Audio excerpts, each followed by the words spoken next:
Você de casa, sente dor? Fala, eu sempre tenho dor de cabeça, dor nas costas, dor no corpo. A dor, cujo termo técnico médico é algia, é um sintoma que nos acompanha desde os primeiros momentos da nossa existência. Uma definição de algia usualmente aceita é a da Associação Internacional para o Estudo da Dor, que diz o seguinte: dor é uma desagradável experiência sensorial e emocional, desencadeada por um real ou potencial dano de algum tecido, como o processo da dor e complexo. E existem muitos tipos de analgésicos que proporcionam, assim, aquele alívio. Tô com a dorzinha, já vou tomar, que eu já conheço, faz bem, agindo através de uma variedade de mecanismos fisiológicos. Mas será que isso é bom? Para falar sobre os medicamentos para dor e esclarecer as nossas dúvidas sobre esse assunto, a gente recebe na nossa casa anestesiologista e especialista em dor e acupuntura, a doutora Jamile Pereira. Seja muito bem-vinda, está lindíssima. Obrigada, Viane. Essa é a sua bolsinha? Exatamente, é para exemplificar que todo mundo tem uma dessa, Não né? tem em casa. Todo mundo tem uma dessa em casa e às vezes quando vai viajar leva uma dessa. Exatamente, né? Tô mostrando aqui, tem que estar fechadinha, temos crianças, temos pets, né? Para poder sempre estar protegida ali uma medicação, né? As medicações que nós temos em casa, né? Boa. A gente já falou bastante aqui, mas como que a gente pode caracterizar a dor? Eu até falei um pouquinho ali que também é do lado emocional, né? Como é que a gente caracteriza? Aquela definição que você deu é a mais aceita, exatamente. Dor é uma sensação desagradável. Só que a dor nem sempre ela tem algo que aconteceu, por exemplo, um corte, uma queimadura, que faz aquela dor sentir. Às vezes ela pode ser você sentir a dor e ela não tem uma causa real, uma causa ali visível, né, que foi. Então aí que a gente coloca esse contexto emocional, né, que não significa que a pessoa que está sentindo não esteja sentindo essa dor. Ela pode sim estar sentindo e a gente tem como tratar essa dor sem essa causa bem definida, né? Assim. Boa. E aí você falou uma coisa importante, da causa. A gente é imediatista. Quando a gente está com dor, às vezes a gente não entende nem da onde. Você já fala assim, mas eu tenho um remedinho aqui, eu tenho um anti-inflamatório, eu tenho uma aspirina, eu tenho alguma coisa. E a gente vai colocando aquilo para dentro. O que acontece quando a gente se automedica? Então vamos lá, né? Nós primeiros, para a gente falar dessas medicações, essas que a gente dá, a gente tem que falar um pouquinho sobre as características da dor, que você até falou, né? A dor, quando ela é uma dor por uma causa pontual, quando você numa medicação, quando a gente fala da automedicação, não é que seja um problema a gente tá com uma dorzinha ali no pescoço e a gente tomar uma medicação e naquele dia seguinte a gente já tá bem. Isso não é que a gente tem que procurar um pronto-socorro por causa daquela dor pontual. O problema é quando essa dor persiste, ela muda de característica e você continua só paliando, só dando aquela medicação para poder falar, mas todo dia eu sinto aquela dor. Algo ali tá diferente, né? Ou se ela tem algum outro sinal de alerta, mudou a característica, tá sendo mais intensa, aumentou o espaço, local onde ela fazia, tem alguns pontos de vermelhidão, você tem febre associada, aquela dor tem algum ponto de alerta. Aí sim a gente tem que se preocupar, né? Então, sobre as medicações, existem medicações que sejam só para a gente melhorar aquela dor, os analgésicos. Então, a gente tem algumas medicações analgésicas. Uma medicação que a gente vai só tirar a dor, tirar a analgesia, né? Tirar a algia, né? Tirar a dor. Existem medicações mais fortes, opioides, né? Que a gente é mais conhecida, talvez seja a morfina, né? Mas a gente tem codeína, tramal, nós temos opioides fortes e opioides fracos. Todos esses são medicações para tirar a dor. Mas existem naquela dor medicações para a gente tratar a causa. E nem sempre o tratamento da causa é feito com uma medicação para tirar a dor. Então, essa tá a grande diferença. Provavelmente, alguém que não, né, alguém que está ali sentindo a dor e não tem o conhecimento, não sabe o que vai tratar a sua dor. Ela sabe, até pode saber como vai tirar aquela dor. Como ela vai aliviar. Aliviar a dor. O médico da dor, ele tem esse poder, né? Esse poder, não sei se eu posso falar o poder, né? Mas esse conhecimento para tratar tanto a dor como a causa. Além de tudo, fazendo uma avaliação do paciente. Então, quando o paciente chega no consultório, você faz todo aquele exame clínico, a história do paciente, que a gente chama de anamnese, vai falar quando começou, qual a característica da sua dor, o que você trabalha, como você faz, vai pedir exames, às vezes, se necessário, entender o que aquilo e a gente vai tratar na sua dor e na causa da dor. Né? Boa.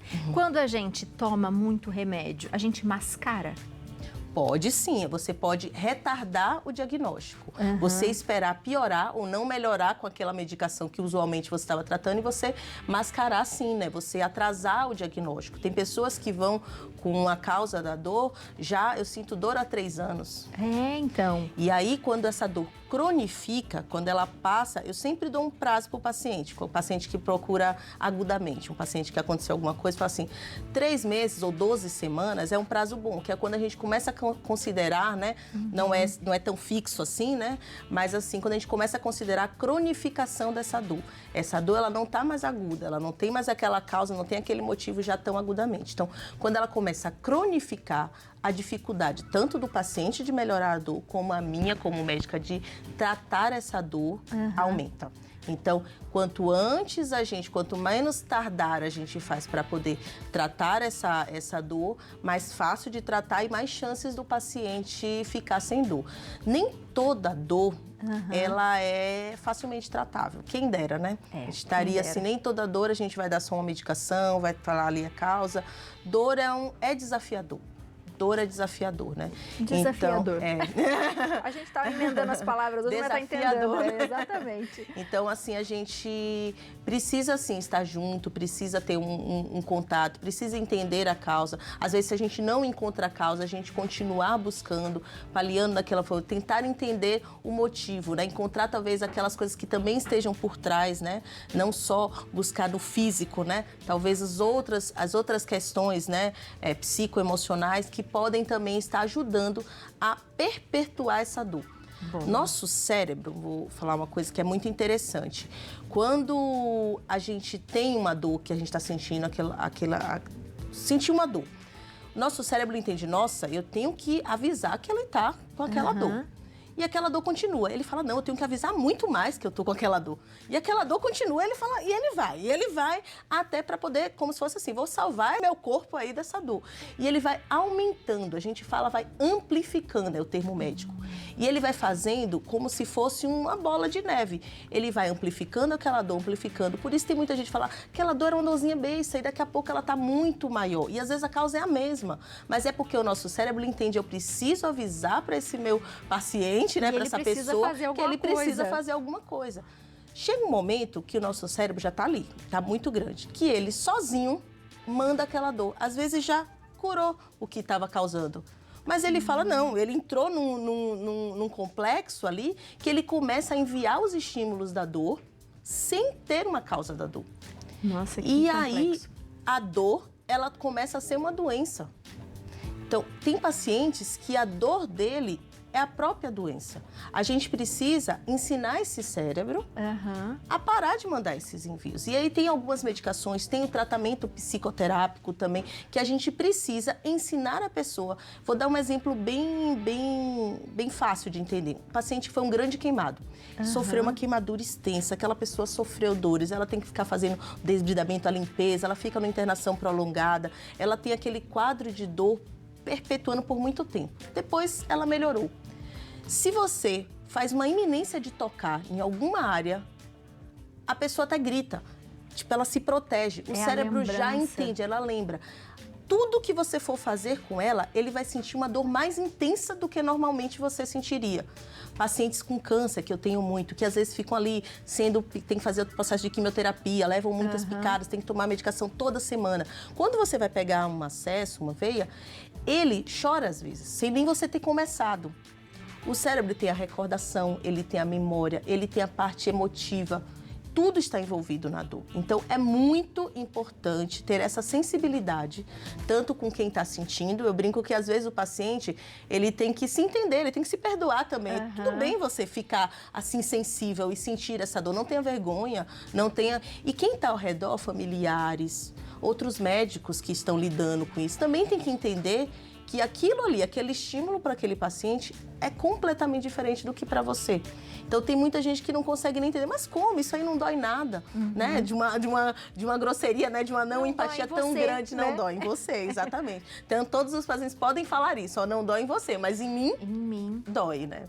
Nossa, isso é muito interessante, hein? A gente pensar como o nosso cérebro trabalha. Por isso a gente tem tantas pessoas hoje com dores, que a gente fala que é dor de angústia, que é aquela dor no peito, você vai, faz exame, e não descobre o que que é. Às vezes é algo assim, que passou em algum momento ou que teve algum problema e aquilo vai recordando. Com certeza. É possível nesse momento também que a gente fala assim, já que ninguém descobre, né, o que eu tô, porque tem muita gente que faz isso, eu já fiz um monte de exame, não consigo entender o que que é, vou continuar tomando os remédios. E a gente tem, uma vez eu ouvi uma expressão que chama superbactérias, é isso?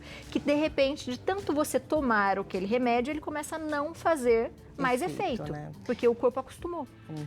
Então eu trouxe aqui para ilustrar uma coisa que eu acho que é um conhecimento que todo mundo deveria ter. Você já ouviu falar de tarja preta? Já, né? sim. Todo mundo conhece. Então algumas medicações para dor, por exemplo, são tarja preta, né? Tem aquele conceito. Então eu vou explicar um pouquinho sobre o que é essa tarja preta e como a gente classifica. Todas as medicações, ela vem com essa listra aqui, né? Então, algumas não têm a listra, que são medicações com baixo risco de causar alguma coisa para o paciente. Então, quando você vai numa farmácia, aquelas que às vezes nem ficam ali do outro lado, né, da bancada do farmacêutico, às vezes ela não tem listra nenhuma. Tem essa de listra vermelha, que são medicações possivelmente que precisam de prescrição e possivelmente, se usadas de forma errada, elas podem causar algum dano. Existem algumas medicações, como essa taxa vermelha, mas que precisam reter receita. Ela vem um escrito aqui, venda sobre prescrição médica, sobre restrição de receita, algo assim parecido, que são os antibióticos. Você falou ali das superbactérias. Então, atualmente, se alguém, a gente foi uma coisa até recente, antigamente, por esse risco de ficar usando antibióticos para qualquer dorzinha de garganta, né, para qualquer inflamação. Nossa, a vizinha tinha um do lado, dava para o outro e aí tomava. E a gente começou a ver esse risco de criar bactérias resistentes a antibióticos, né?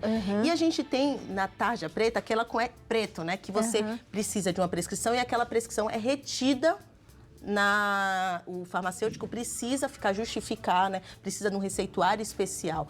Essas medicações são entorpecentes ou psicotrópicos. Então, são medicações que têm risco à vida, que são os opioides, usados de forma errada, os ansiolíticos, né? Aquelas medicaçõezinhas para dormir, que algumas pessoas vão lá no médico, por favor, doutor, eu tenho dificuldade. Essas medicações, existem riscos. Então, nós temos no Brasil muitos casos de internação por erros de automedicação. Além de tudo isso, mesmo as medicações, quando elas são usadas de forma erradamente ou por tempo errado, então você vai no médico, você teve uma reação alérgica, ficou vermelho, teve coceira, ele passa um corticoide. Você toma, ele passa assim, escreve, por 5 dias. Você toma, por 5 dias, melhora. Você não teve nenhum efeito colateral. Ele fala, nossa, lembra aquele remédio que eu tomei?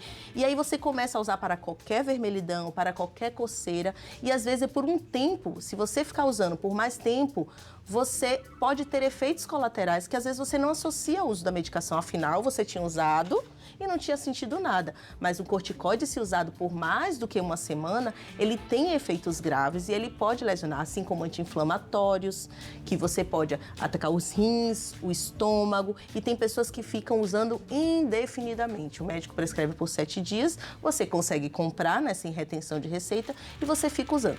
Esses são os pontos que a gente, então, eu sempre falo, não é que eu não queira que ninguém tome nada, não é que a gente precise procurar o pronto-socorro por qualquer dosinha no pescoço, por exemplo. Não. O importante é você não fazer o uso prolongado, ou se a dor não melhorar e você persistir. Ou é uma dor diferente, você precisa confirmar se aquilo está mesmo condizente com a medicação que você prescreveu da outra vez. E isso sim, então é bom senso. É bom senso, né? Se a gente pudesse educar, que nem a gente está tendo essa conversa aqui, todo mundo, a gente provavelmente diminuiria o nível de quantidade de pessoas nos hospitais, no atendimento básico, né, nos AMAs, nas unidades básicas de saúde, porque a gente poderia ensinar quando procurar, né, o porquê procurar. Nós temos pessoas que são, procuram de menos, pessoas que procuram demais, né? Exato. Então a gente tenta, com esse pouquinho, assim, ensinar para as pessoas quando devem se preocupar, né? Quando aquilo está persistindo demais. Então, se você tem uma dor que já está mais do que 1, 2, 3 semanas, aquela dor não melhorou nada, aquela dor, você está percebendo que ela está piorando, que ela está te atrapalhando, que as pessoas ao seu redor falam, nossa, mas você só reclama. Se você começar a perceber que isso vale sim a pena você procurar, às vezes tratar com uma medicação diferente, né? procurar o atendimento, né? Uma consulta, né? Não precisa ser um pronto-socorro, porque é algo que você não está com risco, né? Mas procurar um atendimento de um especialista, né? Muito bom, porque sentir dor ninguém merece, Com não certeza, é? não. Então, é bem isso que a Jamile falou. Começou a dar por um bom tempo a mesma dor, já vai tentar resolver, né? Não mascare essa dor. Exato. Muito bom, viu? Seja sempre bem-vinda à nossa Obrigada. casa. Você de casa, aproveita, segue na internet, tem vários assuntos legais lá no Instagram, @anestesiaedor, tudo junto com o underline aqui, ó, igual tá aparecendo na sua tela. O telefone é o 11 97230 8525.